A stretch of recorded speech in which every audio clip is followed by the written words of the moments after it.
Bienvenue dans cette nouvelle édition du Non-Stop Info. Au sommaire de l'actualité, jour de fête ce lundi au Gabon. Le pays célèbre les 55 ans de son accession à l'indépendance à l'occasion de faire le bilan des avancées enregistrées depuis lors. Le dialogue national au cœur de l'actualité politique en République démocratique du Congo. Pouvoir et opposition campent sur leur position. Des détails dans ce journal. Et puis la tension est montée d'un cran au Burundi.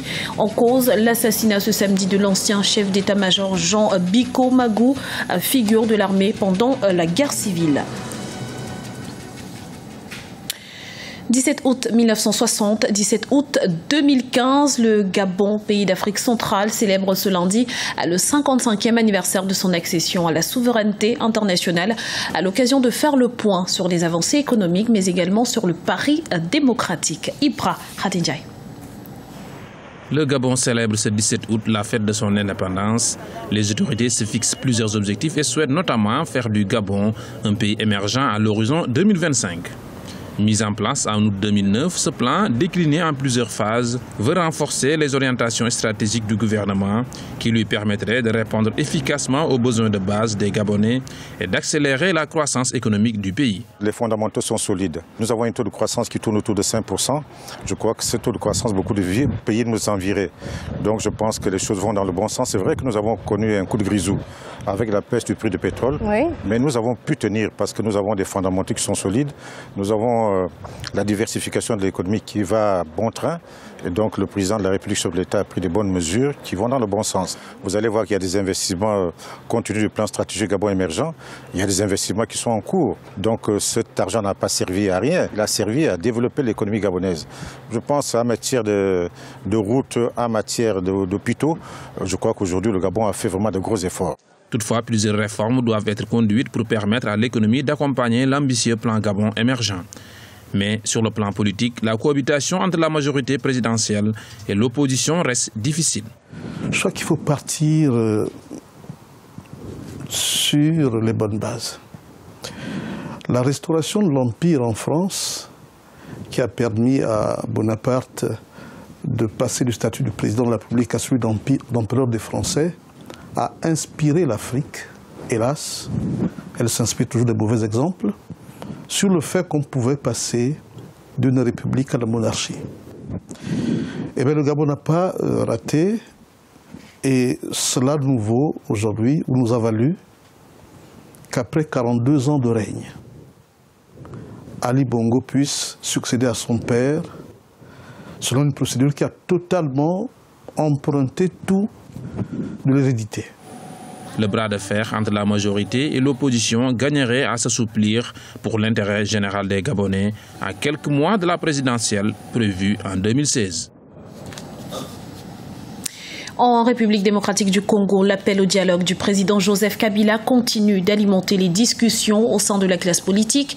L'opposition estime que de telles consultations risquent de déboucher sur une modification du chronogramme électoral, en violation donc de la Constitution. Explication avec Birama Saounera. En République démocratique du Congo, le climat politique reste tendu. En mai 2015, le président Joseph Kabila a dépêché un émissaire auprès des grandes formations politiques de l'opposition pour négocier la tenue d'un dialogue national.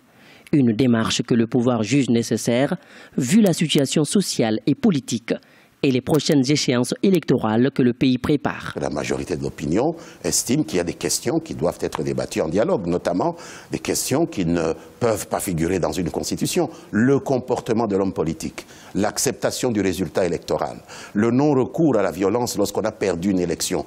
Toutes ces questions qui nécessitent que nous puissions changer notre comportement politique. Ce sont des questions qu'il faut parler, dont il faut parler au cours d'un dialogue. De nombreux partis d'opposition ont rejeté l'appel au dialogue du chef de l'État congolais.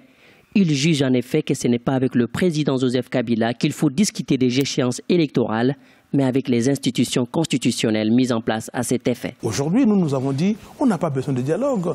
Pourquoi? Nous avons besoin d'aller aux élections. Il faut préparer les élections. Les questions que M. Kabila met sur la table, budget pour les élections, enrôlement des électeurs, sécurisation des élections, ce ne sont pas des sujets qui méritent un dialogue avec lui. Cette divergence de points de vue sur la participation ou non à ces dialogues politiques initiés par le pouvoir en place crée une énième crise qui secoue et divise la classe politique congolaise.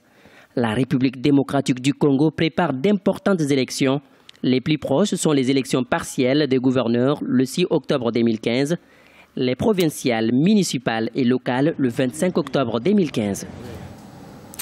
La situation va de mal en pire. Au Burundi, le colonel Jean Bikomagu, ancien chef d'état-major de l'armée pendant la guerre civile de 1993 à 2006, a été tué ce samedi à Bujumbura, la capitale, soit 2 semaines seulement après l'assassinat du général Shimirimana. Le point sur la situation avec Ibarat Ndiaye. Au Burundi, la spirale de la violence a franchi ce samedi 15 août un nouveau palier.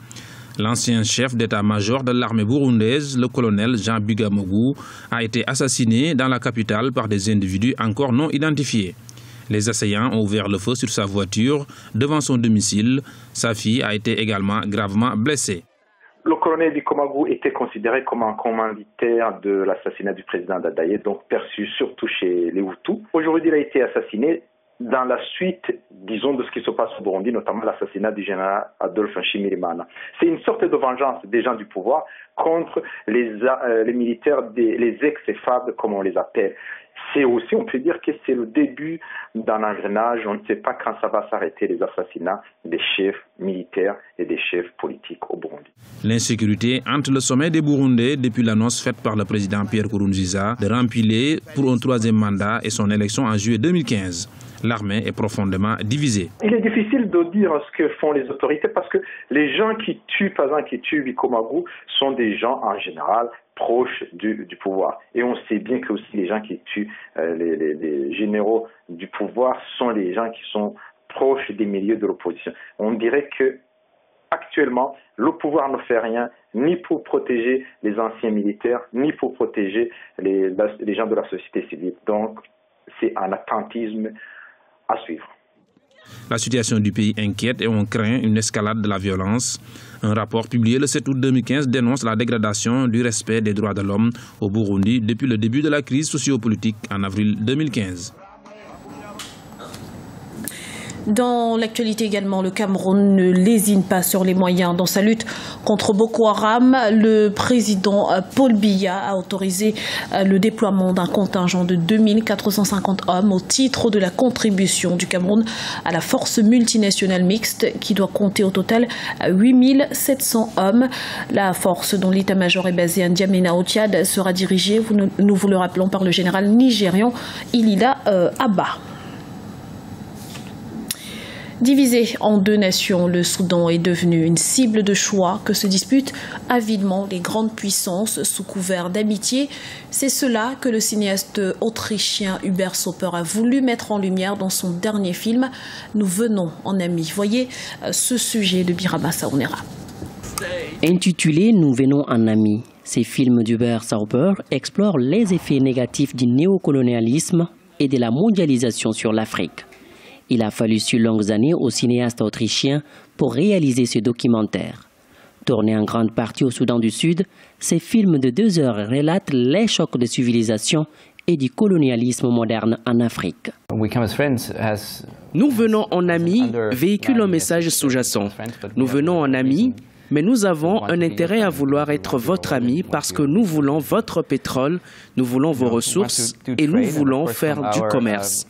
Et bien sûr, nous, l'Occident par cet héritage colonial, nous vous apporterons la civilisation, la lumière, l'industrialisation, ce que nous appelons le progrès, mais qui, selon moi, n'en est pas vraiment au vu de ce que nous vivons sur le terrain. Nominés aux Oscars 2015, ces films documentaires dénoncent la pauvreté, l'injustice et l'exploitation dont les Africains font l'objet. Ceci avec une grande ironie. Nous venons en amis est le titre du film, mais c'est un titre ironique. Nous venons en amis est probablement le mensonge le plus conséquent de notre civilisation. C'est la première chose que les explorateurs auraient dit aux Congolais à leur arrivée, ou aux Incas, ou encore aux Aztèques il y a 500 ans. En 2014, le film Nous venons en amis a remporté le prix spécial du jury au Festival américain de cinéma indépendant. Il sera projeté dans les salles aux États-Unis et dans plusieurs pays du monde durant le mois d'août 2015. C'était le journal de la rédaction. Nous vous remercions pour votre fidélité. Retrouvez dans un instant une nouvelle édition de l'information sur Africa 24.